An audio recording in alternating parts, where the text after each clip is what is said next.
আসসালামু আলাইকুম এভরিওয়ান, সবাই কেমন আছেন? আশা করি সবাই ভালো আছেন। ছোটবেলা মা আমাদেরকে কচুর মুয়া দিয়ে এত সুন্দর করে একটা ডালের রেসিপি বানিয়ে দেওয়া হতো। এর স্বাদ তারাই বুঝবে যারা ছোটবেলা থেকে গ্রামে বড় হয়েছেন। তাই আমি আর দেরি না করে মাকে বললাম, চলো মা আমরাও কিছু কচুর মুয়া তুলে নিই।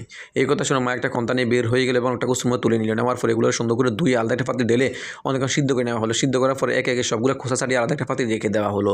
এবং মা কী করলো, বসায় দিল একটা কড়াই, কড়াইয়ের মধ্যে ঢেলে দেওয়া হলো তেল এবং এর সাথে অ্যাড করা হলো হালকা পেঁয়াজ কুচি, মরিচ কুচি এবং রসুন কুচি এবং এর সাথে অ্যাড করা হলো কিছু চিংড়ি মাছ এবং এর উপরে ছেড়ে দেওয়া হলো হালকা হলুদের গুঁড়া, মরিচের গুঁড়া এবং ধনিয়া গুঁড়া এবং হালকা পানি দেওয়ার পর ভালোভাবে নেড়ে সেড়ে মা কী করলো, হাত দিয়ে সুন্দর করে কচুর মুয়াগুলোকে ভর্তা বানিয়ে নেওয়া হলো।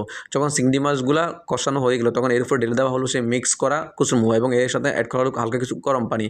দেওয়ার পর কিছুক্ষণ নেড়ে সেড়ে মা একটা ডাকনা দিয়ে ডেকে দেওয়া হলো। ডাকনা উঠিয়ে এর সাথে অ্যাড করা হলো কিছু জলপাই এবং কিছু ধনিয়া পাতা।